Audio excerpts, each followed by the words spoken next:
Thank you. So I'm editor-in-chief of GigaScience. We launched in ISMB 2012, so you can tell how long I've been in that job. I've worked in publishing for about 18 years now. And so before GigaScience, I was really at the coalface of peer review. I was running the BMC, Bioinformatics and Genomics journals. In 4 years, I handled the peer review of 3,000 papers from start to finish. So I've seen everything that can potentially go wrong. And basically, this is why I have the short straw of this depressing topic of essentially what happens when things go wrong. Trying to make a depressing topic less depressing. I'm doing this in the medium of John Candy films in tribute to a Canadian great. So the challenges, right?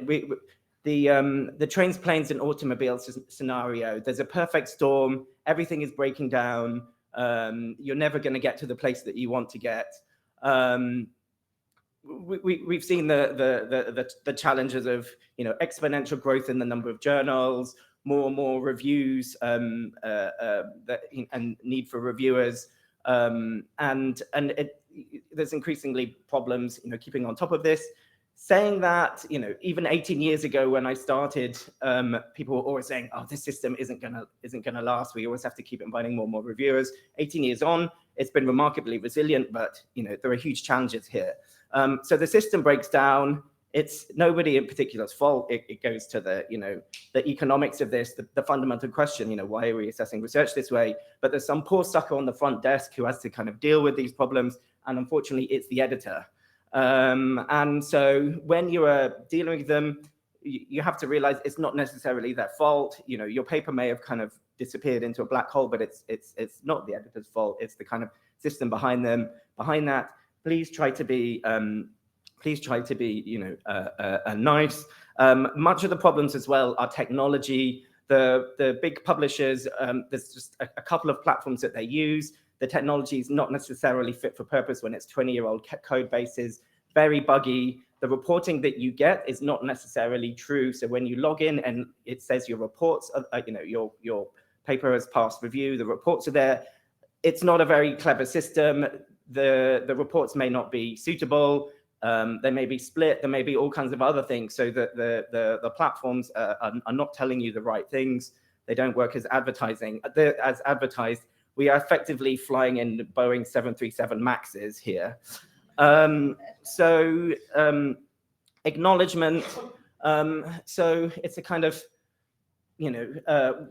well known in the publishing industry that PIs are not necessarily the best reviewers, right? The early career researchers are there at the front line. They're actually dealing with these things. And this is useful in their mentoring, training, development. Becoming a peer, it even helps them in their immigration status. And so, but they are not acknowledged and they are hard to find because the editors might not know them. They might not have their track records. We hear stories, famous PI, everybody invites them on that topic. They have a giant army of PhDs and postdocs. They just grab 3 random ones, get them to write these reports, won't even read the reports, get their assistant to stick them together. It makes no sense because they're saying the same things 3 times. But we should have always invited those, the PhDs and postdocs themselves. And so please always co-sign reports, give them proper credit, link this to ORCIDs. There's a mention of Publons, registering on platforms. If you want to do peer review, register for the journals that you're interested in, put in lots of keywords.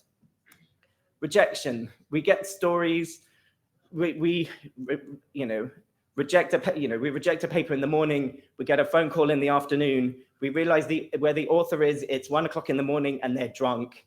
This is not a helpful situation. Rejection is always difficult, but please just take a few days off, a week, think about it. Don't reply in the when this is touching a nerve and emotional. Yes, the reviewer 3 may be an idiot, but it's also a lesson that other readers may spot the same problems, and you may want to change some of the phrasing. Maybe they had a point with some things. Appeals are possible, but take into account that appeals are usually deprioritized by journals. in comparison to new submissions, it may be better to cut your losses if your chances are not great. So to fix these things, this is hopefully for some like talking points in the discussion at the end. Patricia already mentioned the FAIR principles for software, for data. There are now FAIR principles for software, and I really think there should be some FAIR principles for peer review. To make this system more scalable, these endless rounds of rejection and resubmission and the 60 reviewers that you have to invite, to make this, if we want to continue with the system, to make things more efficient, FAIR approaches will help. So, to make the actual reviewers that you need more findable, right? Not less appropriate reviewers who are not so good, but find those early career researchers, registering ORCIDs, things like the ASAP Bio preprint reviewer network, registering your details with Publons, there's a number of these various platforms. Journals, will share reports internally, but for example, the neuroscience community, their journals have a wider network, the Neuroscience Peer Review Consortium, where they make this just more efficient by sharing between journals. Maybe we should do something similar in computational biology. And the mention of preprints earlier as well really gives us new opportunities to improve efficiency as well. There's already things, the eLife model, review commons, peer community in our kind of journals, journal-based things, trying to leverage peer preprint review. Our Gigabyte journal also taps into these, and there's like the preprint aggregator society, and all of these schemes, the more they're used, the more efficient the system will be, and the less kind of wasted reviews. So have I done my? You're good time. Okay. Well, anyway, hopefully these will be things we can discuss in the panel at the end. Thank you. And yeah.